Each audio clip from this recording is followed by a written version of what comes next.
Ana Catalina Emery, Visiones y Revelaciones Completas, cuarta parte. La vida de Jesucristo y de su Madre Santísima, época octava. Viaje de Jesús al país de los Reyes Magos y a Egipto. 9. Jesús va a Sichar, Kedar, y enseña sobre el misterio del matrimonio. Desde Kedar, dirigióse Jesús con mucho acompañamiento hacia el norte, donde el país se volvía más llano.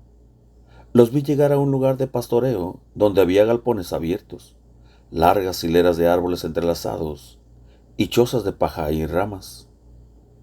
Bajo estas techumbres comían higos, uva y dátiles, y se reunían cuando en la noche calurosa lucían las estrellas en el cielo y brillaban claras las gotas del rocío. Mientras los acompañantes se desparramaron a sus respectivas viviendas, Jesús con sus 3 jóvenes caminaba, enseñando. A la tarde del siguiente día llegó a la pequeña ciudad de Sichar Kedar, en la falda de un monte. Vinieron algunos a su encuentro y lo llevaron a casa de fiestas, que me recordaba la de Caná de Galilea, donde se había reunido bastante gente. Unos recién casados habían perdido a sus padres, muertos casi de repente, y estaban sirviendo a los que habían acompañado al entierro. Delante de la casa había un patio cercado con rejas, con fuentes y columnas cubiertas de enredaderas. Los adornos eran muy hermosos. Les lavaron los pies y les ofrecieron un refrigerio. Después pasaron a otra sala donde habían preparado una comida. Jesús quiso servir, daba el pan, las frutas y la miel. Sacaba las bebidas de los grandes recipientes. Estas eran de 3 colores, una algo verdosa, otra amarilla y otra blanca. Entretanto enseñaba. Sichar Kedar es el lugar donde le dijeron que vivían muchos en condiciones matrimoniales prohibidas. De los recién casados no estaba más que el marido, llamado Eliud. Había ido al casamiento de Edom y al volver encontró muertos a sus 2 suegros. Habían fallecido de pesar repentinamente al saber que su hija, la mujer de Eliud, era adúltera. El mismo Eliud no tenía conocimiento de esto ni de la causa de la muerte de sus suegros. Después de la comida, Jesús se hizo llevar a la casa de Eliud. Los 3 jóvenes no estaban con él. Allí habló a solas con la mujer, que estaba en gran aflicción, y confesó, echándose de rodillas a sus pies, sus pecados. Jesús la dejó y fue a la pieza de Eliud. He visto que Jesús le decía palabras serias y tiernas, y cuando lo dejó, vi a Jesús orando y luego retirarse a descansar. A la mañana siguiente, Eliud entró muy temprano donde estaba Jesús, aún apoyado sobre su brazo, descansando. Traía una palangana con agua y una rama verde. Jesús se enderezó y Eliud le lavó los pies, secándolos con su ropa. Luego Jesús le pidió que lo llevase a su pieza, que él quería lavarle los pies. El hombre no quería consentirlo, pero Jesús le dijo que si no lo permitía, abandonaría enseguida su casa. Dijo que eso así debía ser, que si quería seguirlo a él, debía permitirlo. Entonces el hombre llevó a Jesús a su pieza y trajo agua en la palangana. Jesús lo tomó de las manos, le miró con amor al rostro, habló de lavarle los pies y al fin le dijo que su mujer había sido adúltera, pero que estaba arrepentida y que él debía perdonarla. Entonces el hombre se echó al suelo sobre su rostro y se revolcó con muestras de gran dolor. Jesús se apartó un poco de él y oró. Después que hubo pasado el primer dolor al hombre, Jesús lo levantó, lo consoló y le lavó los pies. El hombre se tranquilizó y Jesús le dijo que llamase a su mujer. Esta se presentó cubierta con el velo. Jesús tomó su mano, la puso en la de Eliud, lo bendijo, lo consoló y levantó el velo de la mujer. Salieron de allí y Jesús mandó traer a los hijos, a los cuales bendijo, llevándolos a sus padres. Estos esposos se mantuvieron fieles y ambos prometieron continencia. En ese día Jesús fue a muchos hogares para sacar de sus errores a numerosas personas. Lo he visto ir de casa en casa, hablarles y ganarles el corazón. Hay en este lugar largas hileras de cajones para abejas. La falda forma como una terraza, donde se apoyan muchos cajones de abejas adornados arriba con botones. Los cajones se pueden abrir por delante. Todo el recinto está cercado con una enramada de juncos. Entre una hilera y otra de cajones de abejas, hay un espacio con plantas y flores y escalones para subir a las diversas hileras. Como la gente le preguntara a Jesús de dónde venía y quién era, él contestaba en parábolas que escuchaban con sencillez. Bajo la glorieta donde se hizo la comida, dio un sermón contando la parábola del hijo y de un gran rey que habían venido a pagar todas las deudas de sus súbditos. Ellos tomaban estas comparaciones tal como sonaban y manifestaban gran admiración por ese hijo. Trató de aquel deudor a quien su señor perdonó una gran deuda y que él, a su vez, no quiso perdonar la pequeña cantidad que le debía a otro compañero. Dijo Jesús que su padre le había dado un viñedo, que él debía cuidarlo, podarlo y buscar trabajadores para la viña, que para eso había venido él. De esta viña debían echarse muchos peones perezosos, sobrantes, inútiles, como se cortan y podan las viñas. Explicó lo que significa podar la viña. Habló de las hojas, ramas inútiles, y de las pocas uvas que representan lo mucho falso y malo que hay en el hombre por el pecado. Cómo esto debe de ser mortificado y cortado para que lleve frutos de buenas obras. Así llegó al asunto del matrimonio y de la moralidad del mismo. Al hablar de la viña, les recomendó que plantasen viñedos.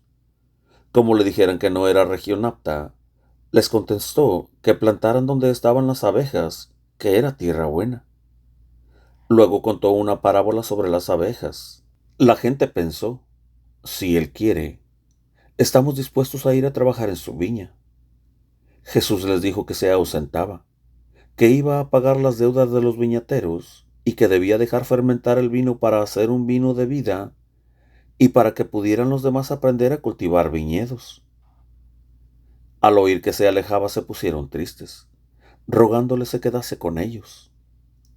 Jesús les dijo que si creían en él, les mandaría a uno que los introduciría en la viña de la que les había hablado. He visto después que el apóstol Tadeo vino a evangelizarlos y a hacerlos cristianos, y que en la persecución contra los cristianos emigraron de este lugar. Jesús no hizo aquí ninguna profecía sobre Jerusalén ni sobre el templo, ni obró milagros. Las gentes eran llanas, sin malicia, aunque un tanto inciviles en sus costumbres. Arregló varias desavenencias entre casados separados, y a aquel que estaba por casarse con la sexta hermana de su primera esposa, le mandó que no lo hiciera.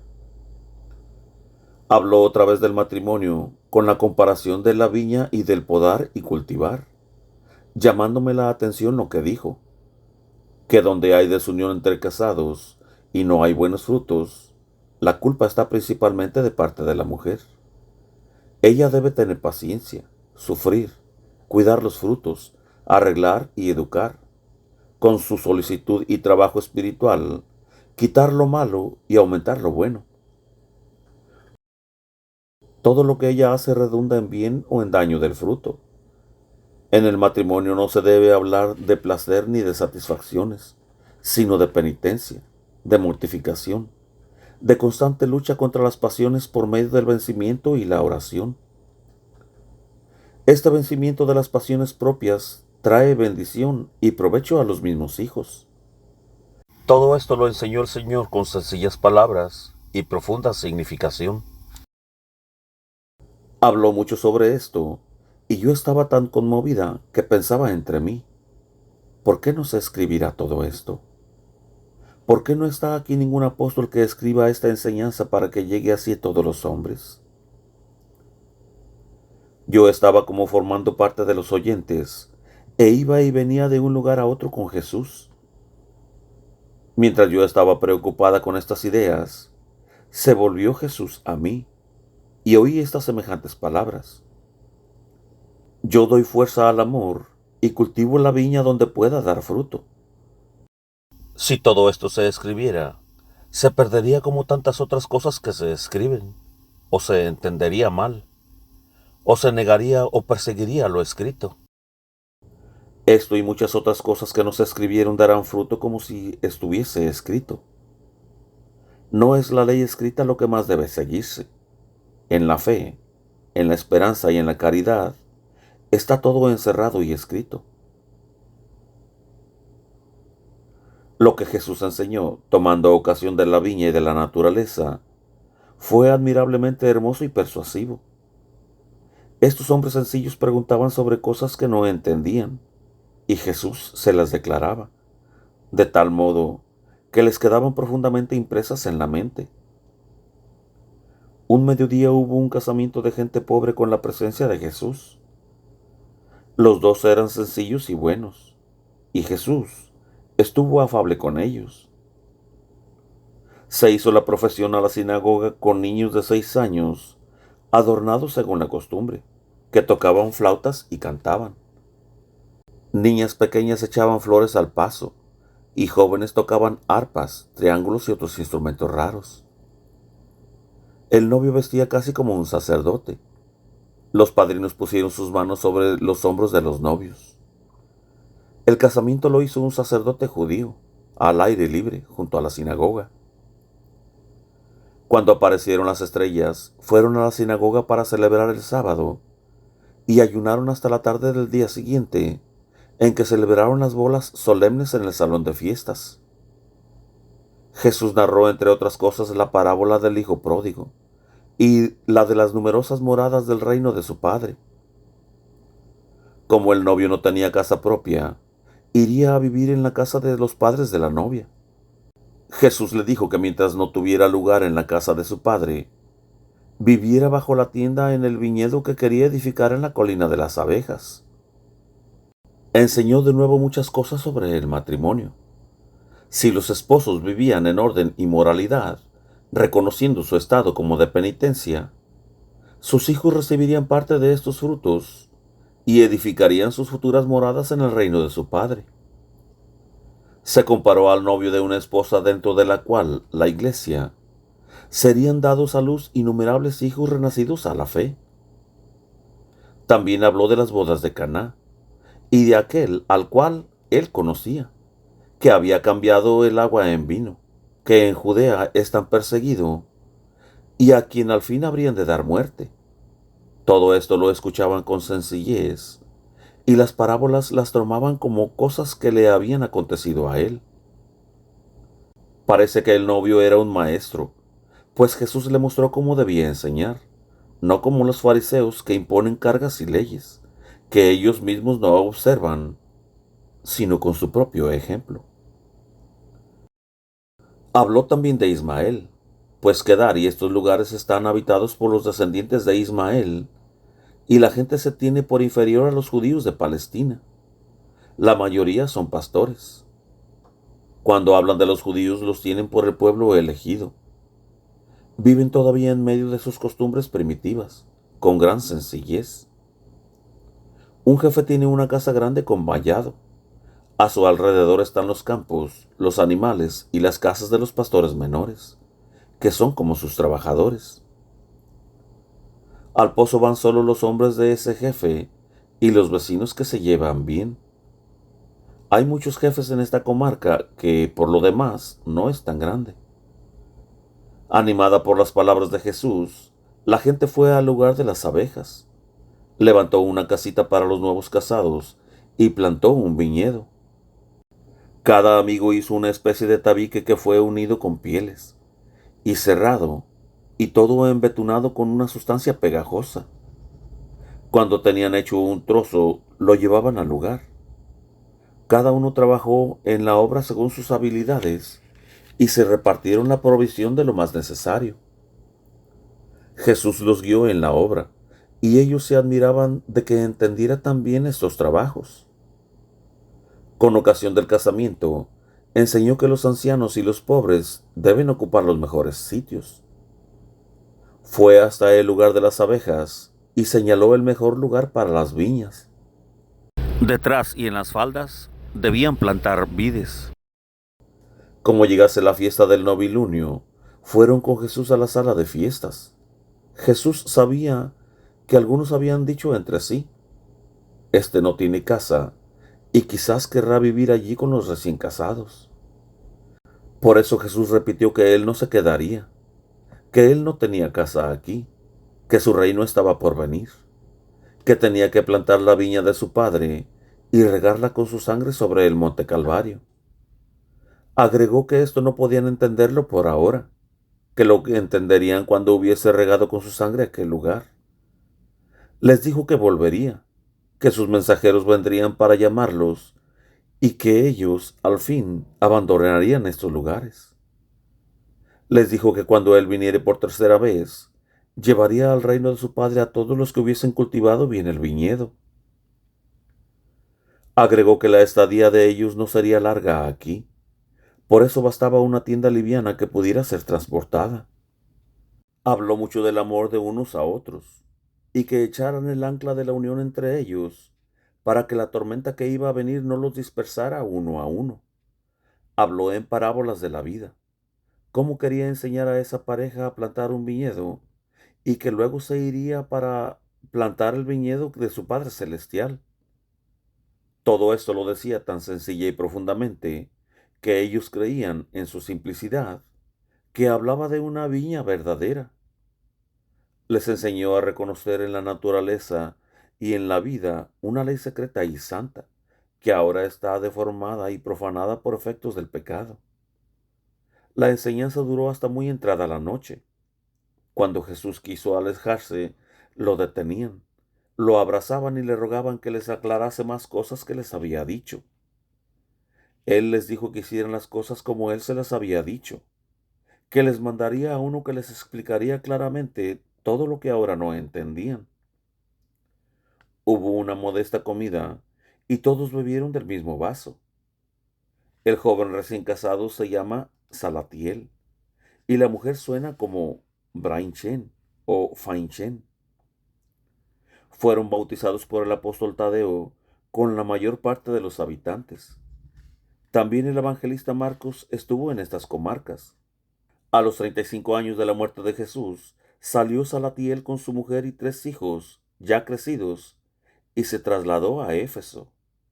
Lo he visto en Éfeso con aquel Demetrio que promovió una persecución contra Pablo, que luego se convirtió, y le contó a Salatiel muchas cosas de Pablo y de su conversión. Pablo ya no estaba entonces en Éfeso. Salatiel con sus 3 hijos y Demetrio navegaron en pos de Pablo. La mujer de Salatiel permaneció en Éfeso, en una casa donde se reunieron otros muchos y vivieron allí. La mayoría de los judíos salieron de Éfeso. Salatiel con sus 3 hijos, Demetrio, otro de nombre Gallo, y Silas, estaban en aquel barco donde Pablo naufragó cerca de Malta, y bajaron con él a la isla. Desde su cárcel en Roma, Pablo señaló el apostolado de estos 3 hijos de Salatiel. Cuando Jesús se dirigió con los hombres al lugar de las abejas para indicarles dónde debían plantar las vides, ya estaba señalado el espacio para la casa y un parral dispuesto. Como le dijeran que las uvas que crecían aquí eran amargas, explicó Jesús que eran de mala clase, de mala simiente, que crecían silvestres y no habían sido podadas. Tenían solo la apariencia de uvas y de vino, y no su dulzura y su bondad. Las que ahora quería plantar serían dulces. Con esto volvió a hablar del matrimonio, que sólo con el vencimiento de las pasiones podía dar fruto bueno. De las varias vides que habían traído, eligió 5, las plantó e indicó cómo debían atarlas en cruz al parral. De este modo, todo lo que decía acerca del modo de obtener buen fruto de las vides, lo refería a la manera de portarse de los casados para obtener frutos buenos de su unión. Como después repitió varias enseñanzas en la sinagoga, les habló de la continencia que debían observar después de la concepción, y señaló la perversión de los hombres que olvidan y no practican cosas que hasta los elefantes practican. En esta región existen estos animales. Les dijo que dentro de poco los iba a dejar, que le convenía ir a plantar su viña en el Calvario para regarla con su propia sangre, pero que les enviaría a uno que les aclararía todas estas cosas y los llevaría a la viña de su Padre Celestial. Como hablase siempre del reino de su Padre y de sus moradas, preguntaron, con sencillez, por qué no había traído nada de casa de su padre y andaba pobremente vestido. Contestó que ese reino está reservado para los que lo siguen a él, y los que quieren poseerlo deben merecerlo. Dijo que era un forastero que buscaba obreros para su viña, que la casa de los recién casados la había hecho tan provisoria y frágil porque no debían los que le siguen aficionarse a la tierra. ¿Por qué habrían de fabricar una casa estable para un cuerpo de por sí tan frágil? Debe conservarse el cuerpo limpio de pecados, santo, como un templo, no mancharlo ni profanarlo, ni satisfacer el cuerpo con daño del alma. Luego habló del reino de su Padre, del Mesías, de las señales para reconocerle, cómo ese Mesías debía nacer de padres nobles, aunque sencillos, y que, conforme a los tiempos, el Mesías ya debía estar en el mundo. Les recomendó que se mantuvieran firmes en creer en él y en su doctrina.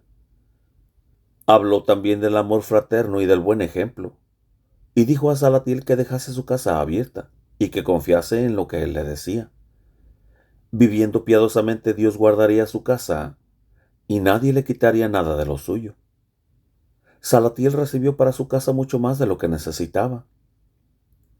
Jesús enseñó que no debían tener ambición y que debían favorecer por amor de Dios a sus semejantes. Jesús había ganado la confianza de todas estas gentes. De este modo les fue enseñando, con parábolas y comparaciones, de la continencia, de la moralidad y de las buenas costumbres, hablándoles de la siembra y de la cosecha. Fue a ver a dos que estaban por casarse, teniendo parentesco prohibido. Les dijo que su casamiento, motivado más por interés que por amor, no era permitido. Se asustaron mucho al oír esto, porque aún no habían hablado de sus intenciones con nadie. Prometieron desistir de su casamiento. Aquí también se renovó la escena de lavarse los pies uno a otro, y la mujer quiso secar los pies de Jesús con su velo o parte de su vestido. Ambos reconocieron en Jesús algo más que un profeta. Lo siguieron y se convirtieron. Luego fue a otra casa donde se preparaba otro casamiento prohibido. Es decir, la madrastra quería casarse con el hijastro, y éste nada sabía. Jesús le dijo a este joven que saliese de la casa y fuese a vivir con Salatiel, haciéndose allí su casita. El joven obedeció al punto. Jesús le lavó los pies. Esta mujer, a la cual Jesús reprendió, se irritó mucho. No quiso reconocer su pecado ni hacer penitencia, y se perdió. Las gentes de aquí debían haber tenido bastante relación con el tabernáculo de la alianza, pues preguntaron al Señor dónde había ido a parar el arca de la alianza y qué había dentro de ella. Les contestó que de ella habían recibido ahora los hombres tanto que pasó todo a ellos. Precisamente el hecho de que ya no había arca de la alianza era una señal más de que el Mesías había venido. Muchos habitantes de aquí creen que el Mesías había nacido, pero que fue muerto cuando la matanza de los inocentes.